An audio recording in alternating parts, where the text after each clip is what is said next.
Alors, merci beaucoup à Jean Duchazot d'avoir tenu cette conférence, cette longue introduction, mais extrêmement fructueuse, extrêmement intéressante. Vous avez vu à quel point le sujet est vaste et n'ayez surtout pas l'impression que Jean Duchazot, comment dire, éclipse le sujet, pas du tout, c'est au cœur du sujet. Alors, effectivement, parmi les comportements sexuels particulier. Nous allons y venir. Alors, une question m'a été posée qui permet peut-être d'éclairer encore le sujet.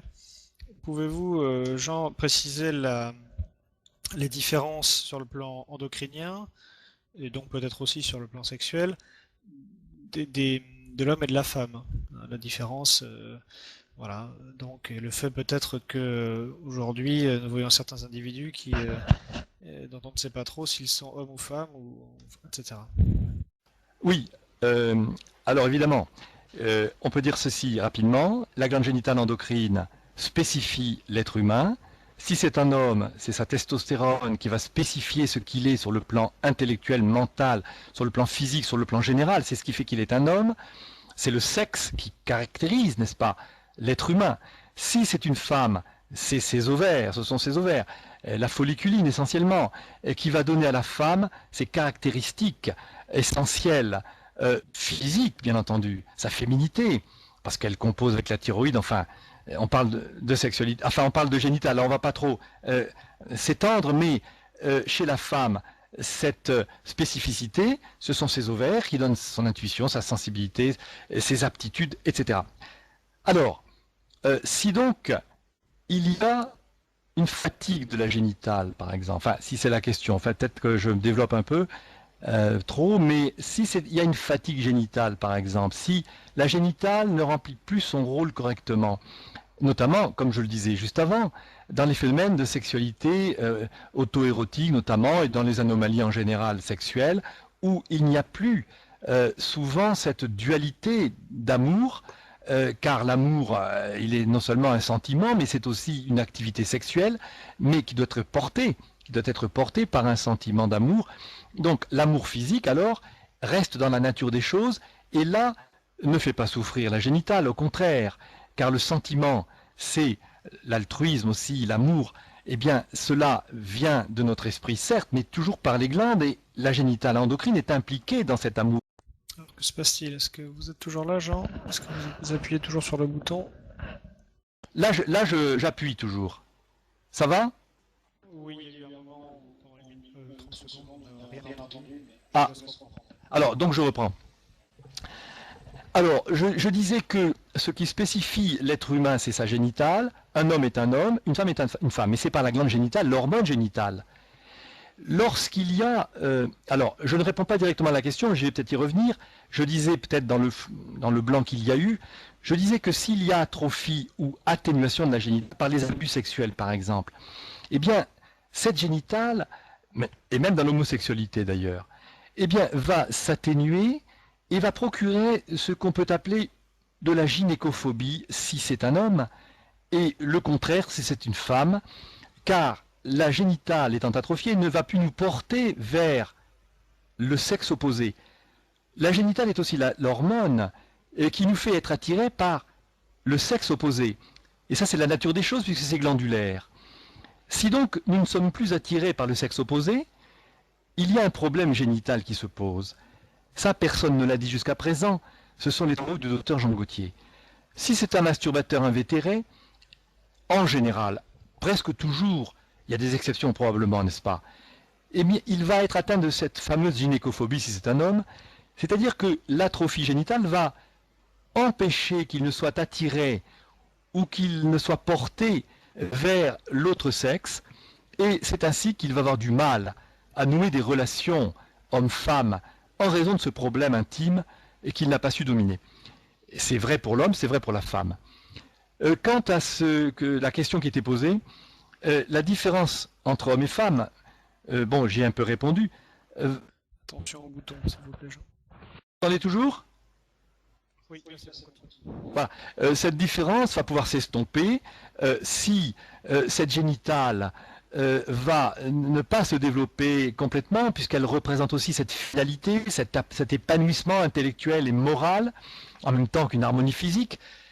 Si donc nous n'avons pas suffisamment développé notre génitale, car je disais qu'elle était en capacité de se développer dans ses influences organiques et intellectuelles, s'entend, hein, pas un développement purement somatique, bien sûr, eh bien à ce moment-là, on va avoir des anomalies d'attirance, des anomalies peut-être même au point de ne plus voir la différence entre un homme et une femme, et tout cela est d'origine génitale, parce que, et je conclurai par là, à l'instant, cette question, parce que nous sommes comme finalisés par la génitale, nous avons en charge, en fait, de développer notre équilibre endocrinien, de développer nos facultés, c'est toujours par le biais glandulaire, nous avons en charge de garder notre équilibre endocrinien, car il est, cet équilibre, un outil indispensable pour nous maintenir en équilibre mental, psychologique, avec un certain bonheur de vivre. Si donc nous sommes en difficulté endocrinienne, nous pouvons être atteints de dépression, c'est-à-dire une baisse humorale qui vient de la thyroïde essentiellement.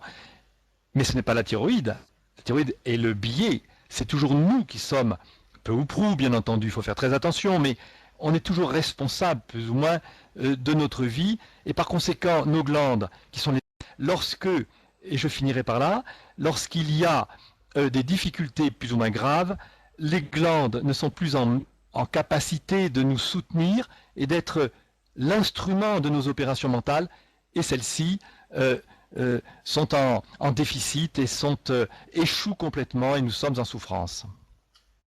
Merci beaucoup de votre réponse.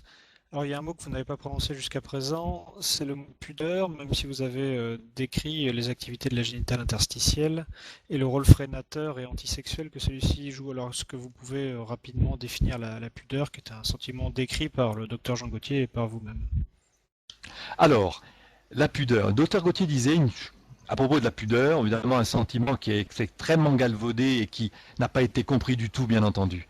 Et pourtant, nous savons qu'il existe. Et nous savons qu'il existe généralement au moment de l'adolescence.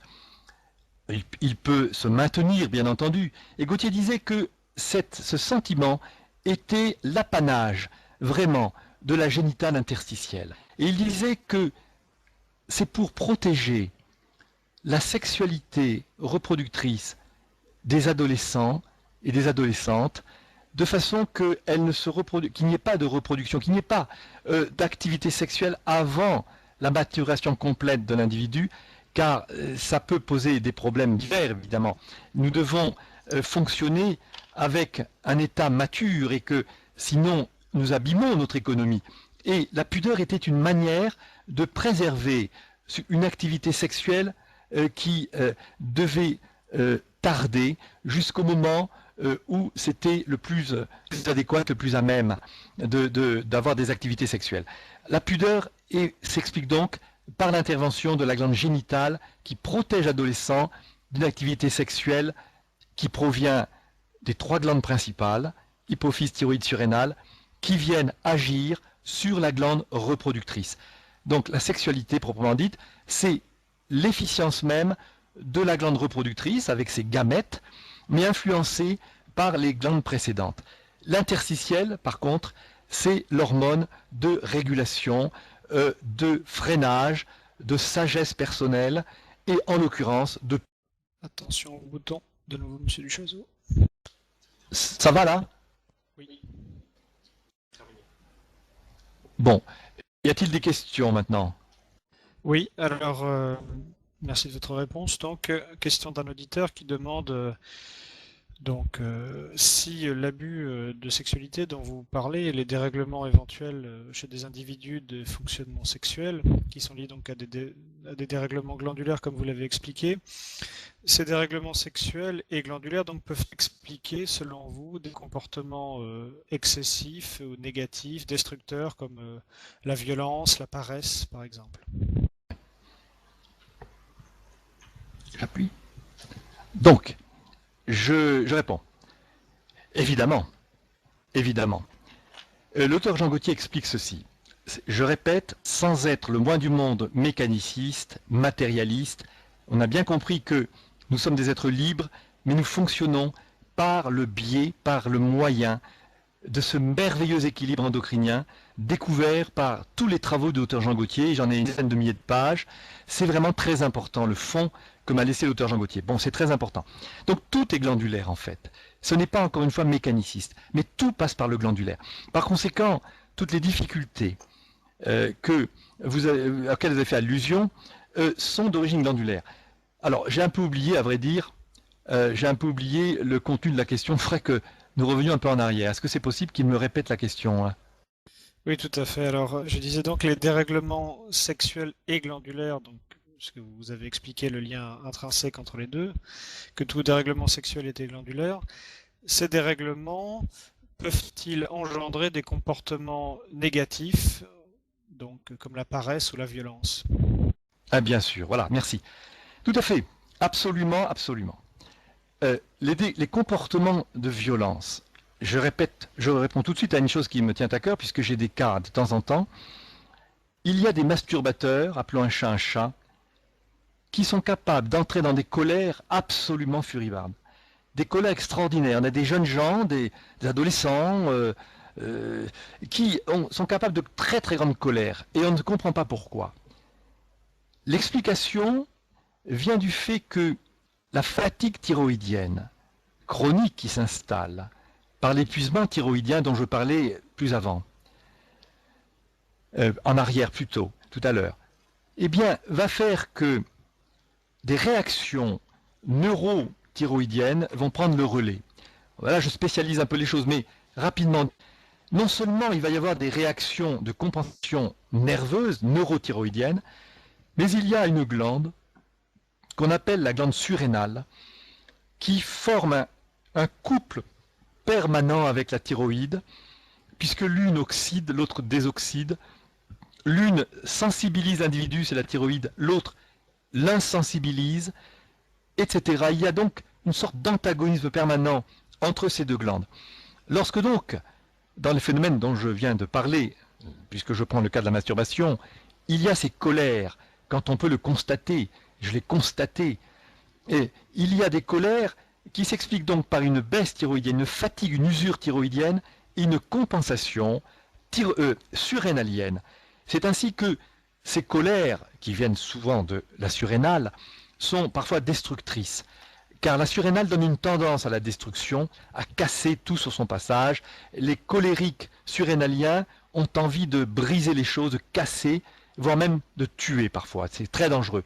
Alors que ceux qui sont colériques seulement par le biais thyroïdien, on appelle ça les colères rouges, ce n'est pas dangereux. Ils se mettent en colère, ils sont furibards de colère, ils rougissent complètement de colère, mais il suffit que se passent quelques petites secondes et puis tout se calme.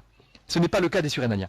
Donc, les comportements de violence, les comportements très négatifs, sont dus évidemment à un déséquilibre endocrinien qui passe toujours ou presque toujours par une sorte d'atténuation de notre puissance génitale endocrine, s'entend, qui ne fait plus son travail parce que, eh bien, comme tout le monde, plus ou moins, nous sommes tous des gens avec nos défauts, eh bien, nous n'avons pas fait un travail suffisant sur nous-mêmes pour développer notre propre équilibre, lequel ne manque jamais de stimuler la glande génitale interstitielle. Voilà. Merci beaucoup de cette réponse. Alors, autre question totalement au cœur du sujet, mais à laquelle vous répondrez, je pense, bien volontiers. Je répète texto la question d'un auditeur qui répond au pseudonyme de Guerrier du Net. Donc la question est: si la génitale interstitielle génère une action freinatrice de la fonction sexuelle, pourquoi les personnes subissant une castration chimique ou chirurgicale présentent paradoxalement une diminution de la libido?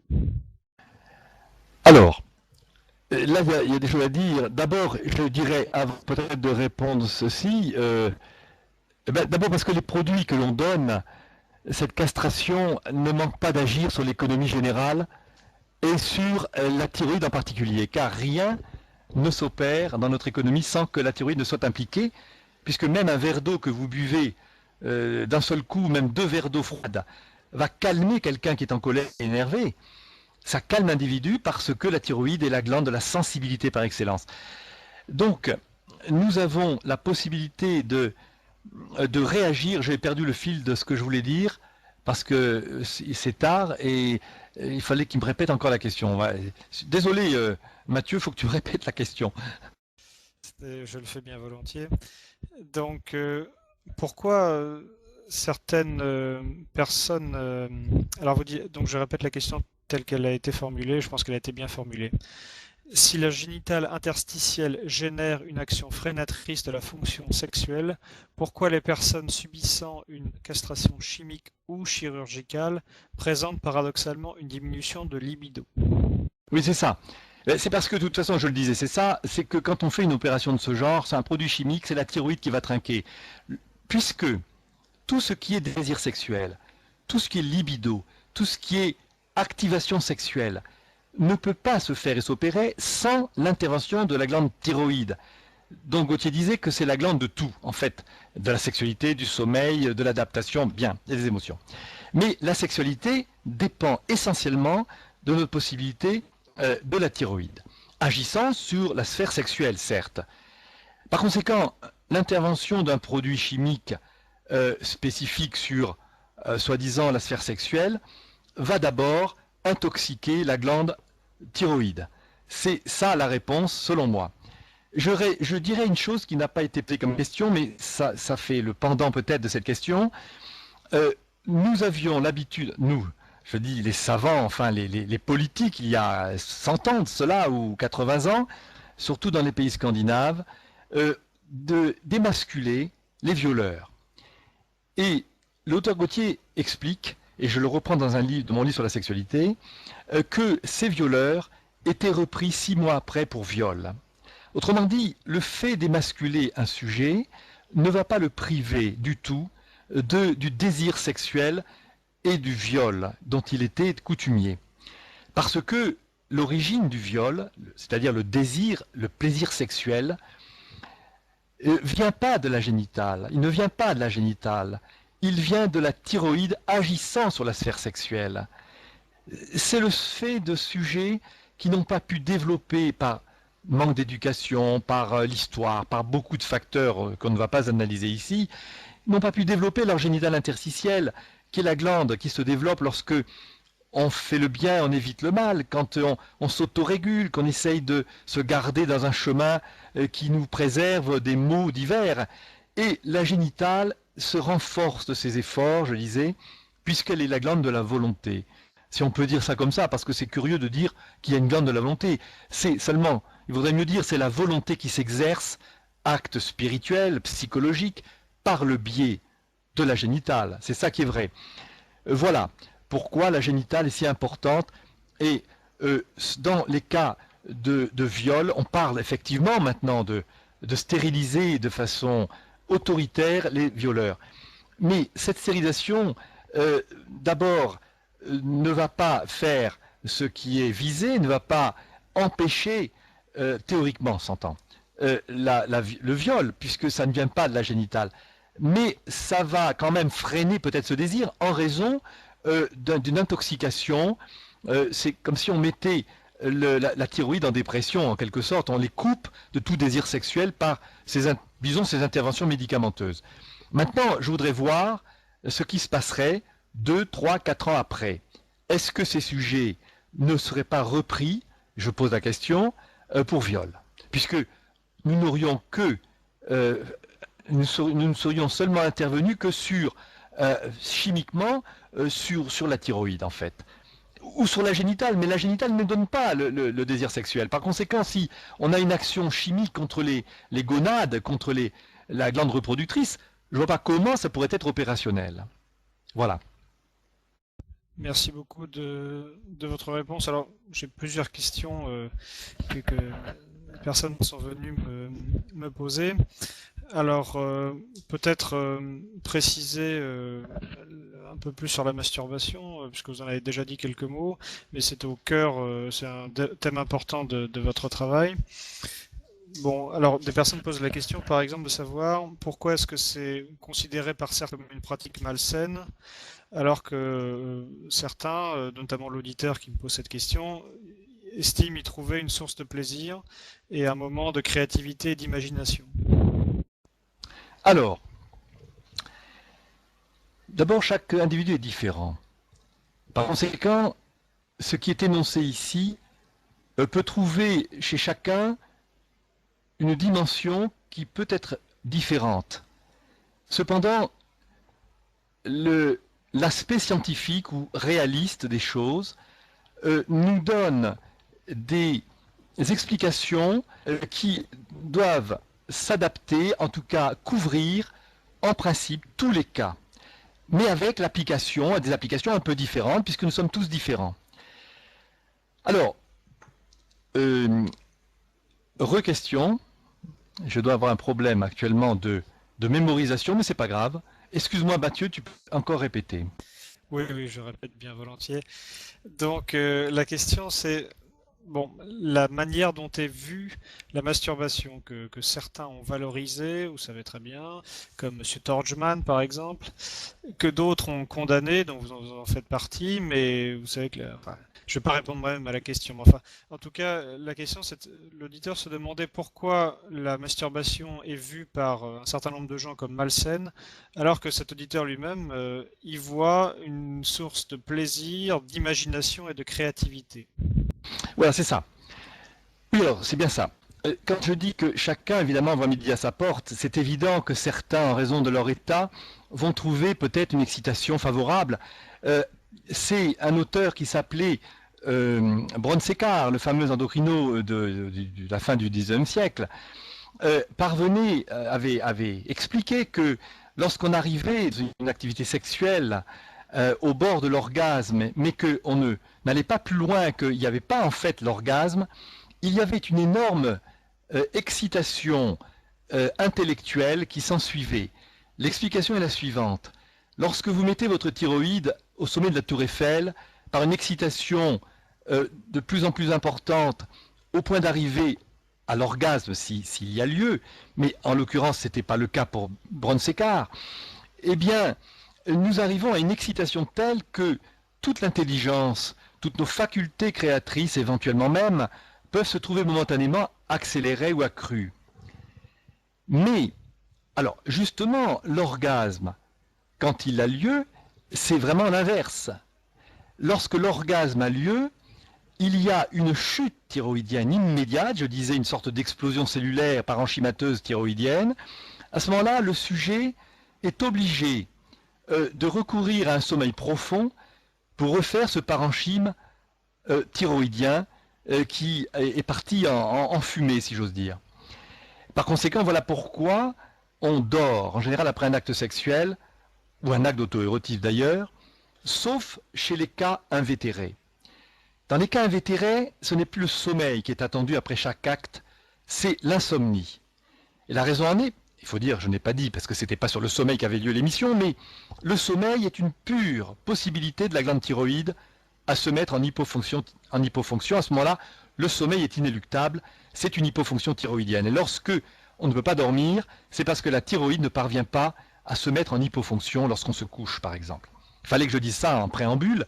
Et dans l'acte sexuel, chez les qui deviennent insomniaques, les masturbateurs insomniaques, par exemple, ça se rencontre, c'est très souvent, c'est parce que leur thyroïde est épuisée et qu'elle est compensée d'une manière systématique par les automatismes nerveux, lesquels sont toujours le produit d'enregistrements d'origine thyroïdienne. Alors, je crois que sa personne qui trouvait une excitation, je crois que j'ai répondu, cette excitation peut être le fait d'une personne, mais parce qu'il peut y avoir une détente, mais il faut qu'elle sache, cette personne, que malgré l'affirmation qui est produite, que je ne conteste pas, bien entendu, puisque c'est son expérience, mais la loi qui est derrière tout ça, elle ne peut pas en faire l'économie. La loi, c'est que, bon, si c'est pas une abus, ça va, à la limite, mais c'est que l'abus va créer une difficulté plus ou moins grave et importante de la thyroïde, avec l'instabilité thyroïdienne, avec même parfois des crises épileptoïdes, si ce n'est carrément des crises d'épilepsie. On n'a pas le temps ici d'expliquer ce que c'est que l'épilepsie, peut-être une autre émission, et aussi va amener une atrophie, plutôt une atténuation, parce qu'une atrophie c'est beaucoup trop, c'est le cas des malades mentaux. Mais une atténuation, une difficulté à l'endroit de l'influence que doit exercer la glande génitale interstitielle sur toutes nos cellules, sur tous nos neurones, sur toute notre économie, à la fois physique et mentale. Voilà. Merci beaucoup. Alors, aujourd'hui, peu d'auditeurs ont un micro, mais bon, je veux bien tout à fait leur laisser la parole à l'avenir. Alors, peut-être pour préciser une dernière chose sur ce que vous venez de dire, il y a une personne qui m'a posé une question sur le fait d'enlever quelles sont les conséquences d'une extraction, d'une ablation de la glande thyroïde. Alors peut-être que vous pourriez répondre en insistant en particulier sur les conséquences sexuelles. Ça permettrait encore de clarifier votre position. Merci. Alors, lorsqu'on enlève la thyroïde de quelqu'un, nous savons depuis le 19e siècle qu'on ne peut pas vivre. L'expérience avait eu lieu il y a bien longtemps, puisque c'est dans les années 1850. On avait opéré d'un goitre quelqu'un qui était atteint d'un goitre quelqu'un à qui on a dû enlever la thyroïde. Et ne sachant pas du tout les tenants aboutissants de ce problème, cette personne sans thyroïde avait une vie qui tombait vers zéro, c'est-à-dire que les semaines, parce que je crois que ça a duré plusieurs semaines, mais elle a fini par mourir. Avant de mourir, elle a perdu absolument toute vitalité, tout automatisme, toute mémoire. Vraiment, elle ne se nourrissait plus de désir, une vie végétative complète. Bien entendu, très vite, on a compris que la thyroïde était indispensable à la vie. Actuellement, lorsqu'on enlève la thyroïde, on est dans l'obligation absolue, sous peine de mort bien sûr, de la supplanter par des hormones thyroïdiennes de synthèse, ou enfin des apports de thyroxine. Gautier, lui, avait pris à l'époque des extraits thyroïdiens d'origine animale. Quant à la sexualité, comme la thyroïde, disais-je, est l'hormone par excellence de la sexualité, vraiment par excellence, lorsqu'on n'a plus de thyroïde, on va avoir de grands problèmes sexuels, de frigidité ou d'impuissance, bien entendu. Bien sûr qu'il y a des compensations de l'hypophyse et de la surrénale, mais la sexualité va être vraiment de très très mauvaise qualité, si ce n'est nulle, s'il y a ablation thyroïdienne. Alors, évidemment qu'elle est remplacée. Quand on remplace la thyroxine manquante par l'ablation thyroïdienne, par de l'apport thyroïdien, nous allons compenser cette thyroïde. Par conséquent, je pense qu'on peut dire que l'activité sexuelle va pouvoir se manifester à peu près normalement, mais cela dépend des personnes. Si on arrive à vraiment régler cet apport thyroïdien, eh bien, on va pouvoir faire des performances, on va pouvoir équilibrer la personne, mais je pense qu'on peut dire aussi que cette sexualité ne sera pas parfaite et aura de nombreux accros, parce qu'un apport artificiel indispensable quand on n'a plus de thyroïde ne va pas donner tout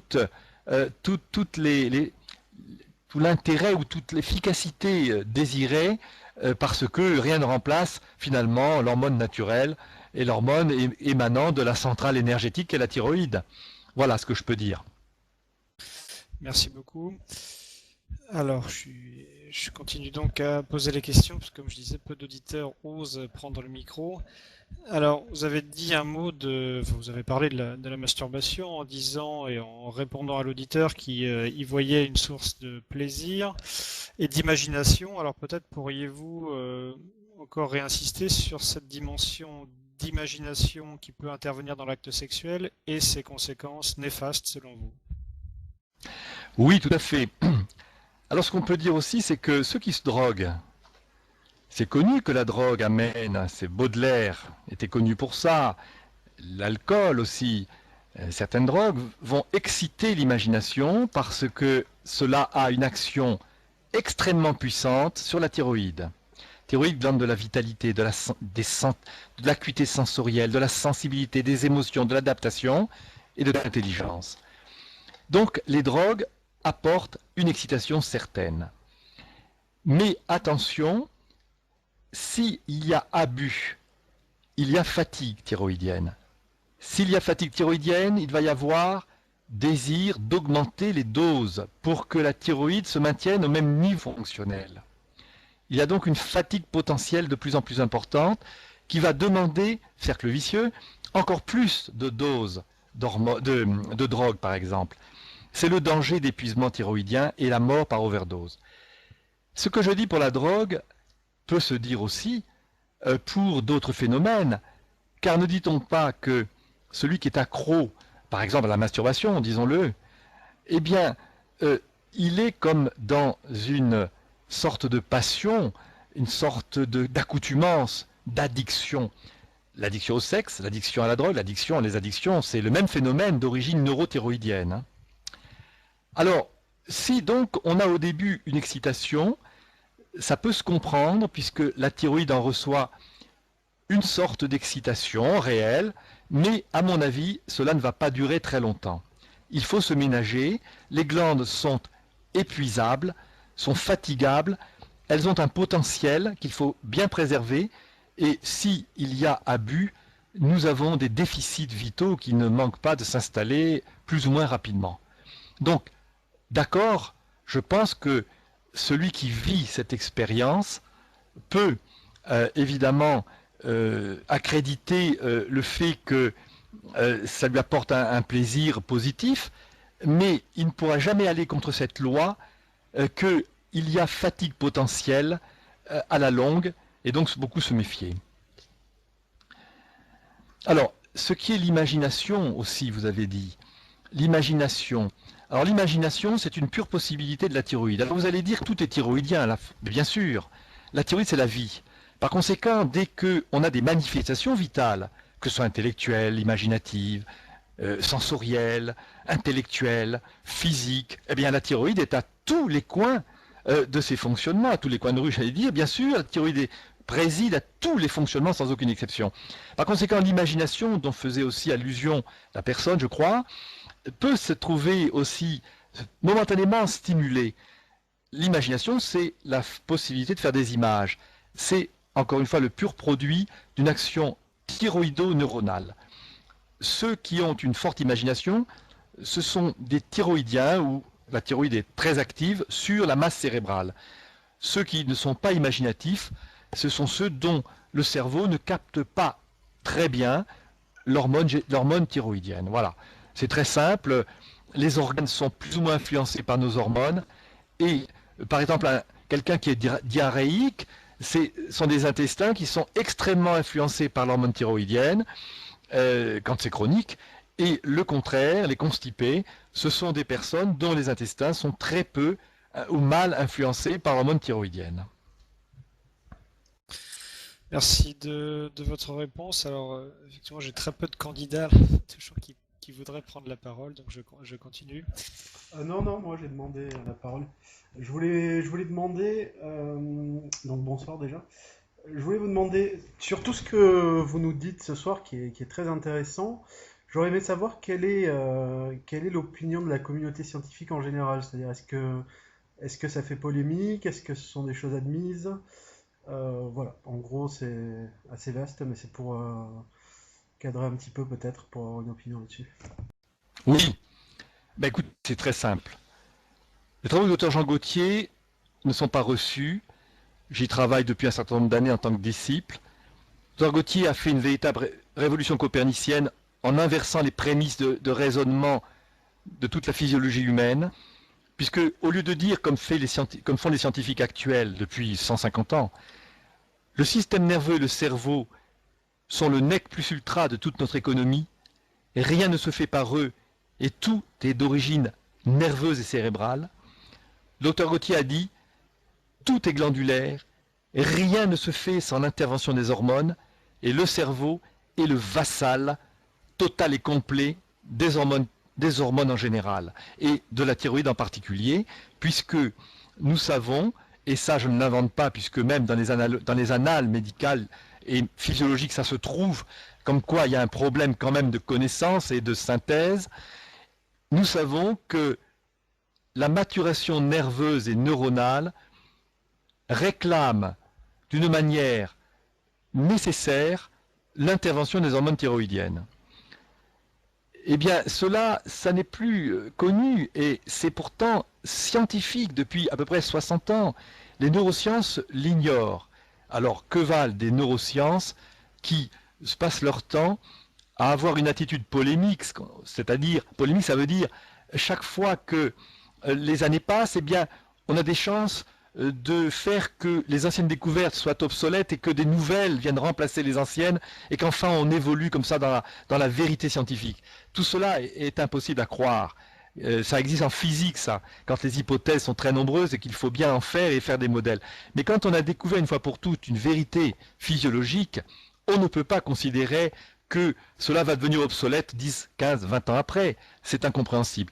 Alors, pour répondre plus précisément, eh bien, vous avez compris qu'il n'y a pas de reconnaissance de ces travaux. Pourquoi? Mais parce qu'ils ne sont pas connus, parce qu'il faudrait les enseigner officiellement dans les universités, pour les soumettre à l'expérience. Ça n'a pas été fait. Et en raison de cette méconnaissance, on ne peut pas porter un jugement valide sur ces travaux, et il y a donc beaucoup de choses à faire pour que ce soit reçu officiellement. Moi, je m'y emploie du mieux que je peux, mais il faudrait que ce soit à grande échelle. Merci beaucoup de votre réponse. Alors, peut-être une question sur l'abstinence sexuelle, puisque Freud, dont vous avez parlé un petit peu, Freud a défini les maladies mentales comme le refoulement néfaste et la conséquence du refoulement sexuel. Et quel est selon vous le rôle de l'abstinence et peut-il avoir un rôle positif?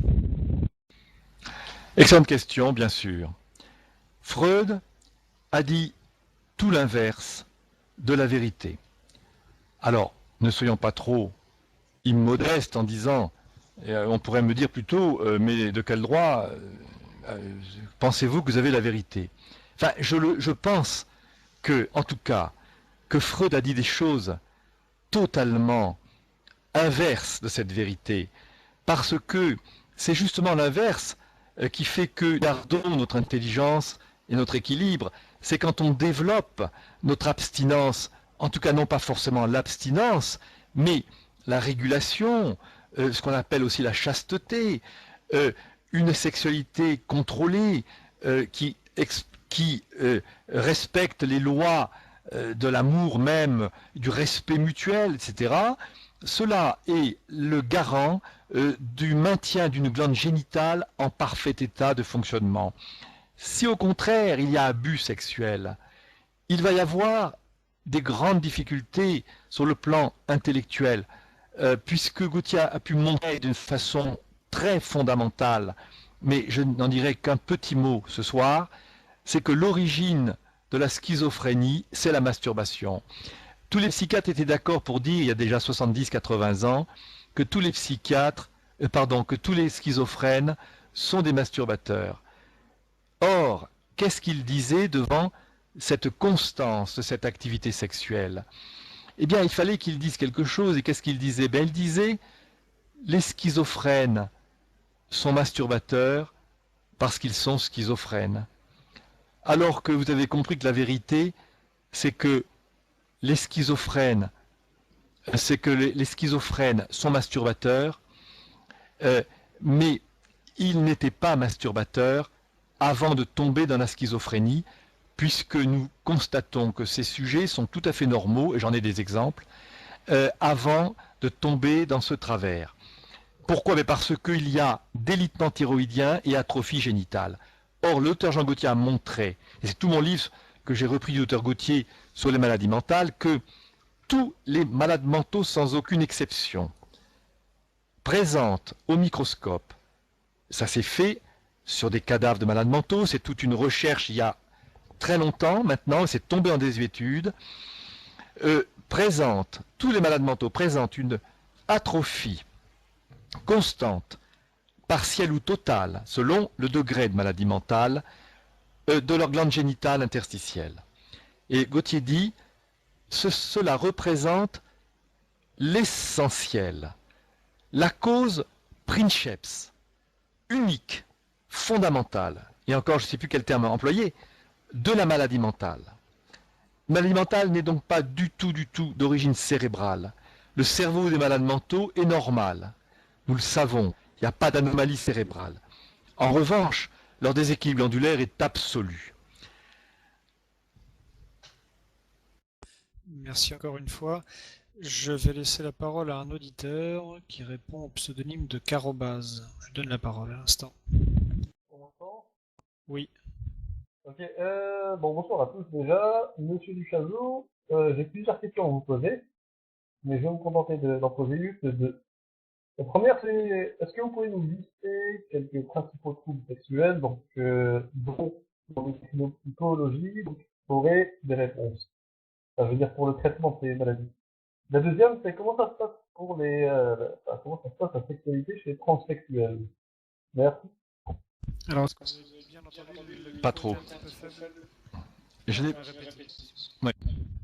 Donc la première question que Carobase a posée, c'était est-ce que vous pouvez faire une petite liste des dérèglements qui ont pour cause la sexualité, enfin, et deuxième chose, c'était comment se passe la sexualité chez les transsexuels. Alors, la liste, pourquoi pas?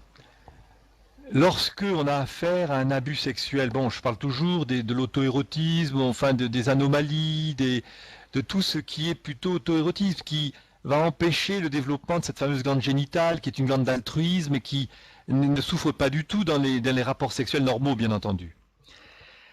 Eh bien, la liste, c'est simple.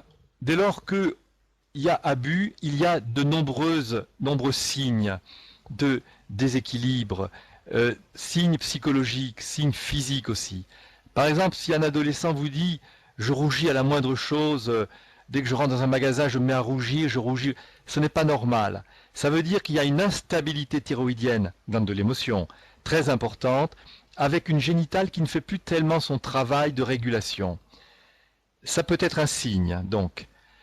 Maux de tête, insomnie, fatigue chronique, perte de volonté, on signale une difficulté volontaire d'agir, de se concentrer aussi, d'exercer au fond toute notre vie intellectuelle de façon normale et habituelle et aisée.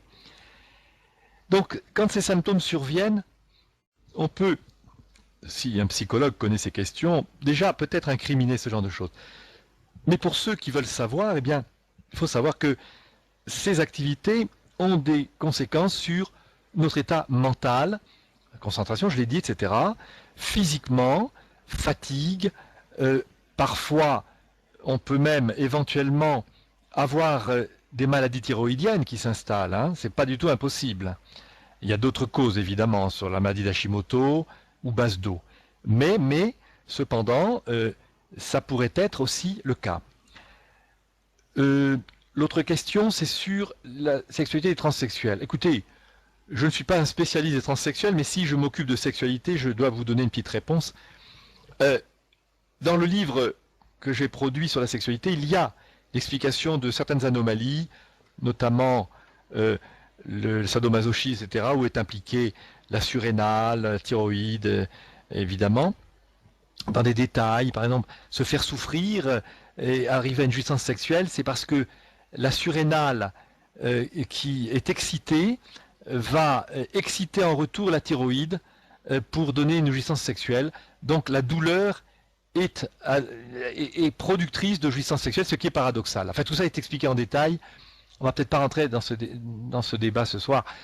Pour les transsexuels, écoutez, ils ont une activité sexuelle à leur guise, mais qu'est-ce que cherchent les sujets qui sont porteurs d'anomalies sexuelles? Eh bien, ils cherchent le plaisir sexuel dans une relation un peu déviante, mais qu'est-ce qui préside à cette déviation? C'est toujours une atrophie, enfin, je préfère dire une insuffisance, une difficulté fonctionnelle de l'hormone génitale. Non pas peut-être en tant que quantité hormonale, car les malades mentaux, hypersexuels très souvent, possèdent une quantité de testostérone, si ce sont des hommes en général, mais pas toujours, qui peut être à peu près normale. La difficulté de comprendre bien ces phénomènes, c'est de montrer que ce n'est pas tant la quantité, mais la qualité. Et la qualité, c'est quoi dans l'occurrence? La qualité, c'est le fait que l'hormone génitale endocrine ne va plus se manifester dans toutes les sphères physiques et intellectuelles, sur le cerveau, sur les organes en général, pour réguler l'ensemble de notre fonctionnement, mais va se concentrer seulement sur la sphère sexuelle. Donc il y a privation d'hormones génitales dans la plupart des organes au profit de la sphère sexuelle. Donc c'est pas tant la quantité que la manière de fonctionner et la spécification organique et l'influence organique de cette hormone. Par exemple, encore une petite seconde, pour les hystériques. Les hystériques sont caractérisés, bon, par bien des anomalies, mais enfin, il y a une caractéristique, en tout cas une caractéristique, qui est assez connue en psychiatrie, c'est le fait qu'ils présentent des plages entières d'insensibilité et aussi d'hypersensibilité. Par exemple, ils sont anesthésiés sur tout un côté du bras et ils vont avoir une hypersensibilité extrême, par exemple dans le cou ou dans une partie du corps. L'explication vient du fait que la génitale étant très abîmée, très hypofonctionnelle, elle n'a plus le moyen d'exercer une régulation, c'est-à-dire une répartition équilibrée le plus qu'il est possible dans tous les organes de cette hormone génitale. Et il y a alors des anomalies, notamment cette insensibilité dont je parlais, provient du fait que l'instabilité générale glandulaire, et notamment la thyroïde, est telle que cette hormone thyroïdienne ne vient plus influencer toute une plage qui donne l'insensibilité, car la sensibilité c'est la thyroïde. Donc toute une plage du sujet va être anesthésiée en raison de l'instabilité extrême de la thyroïde qui provient d'une insuffisance de la glande génitale régulatrice. Voilà.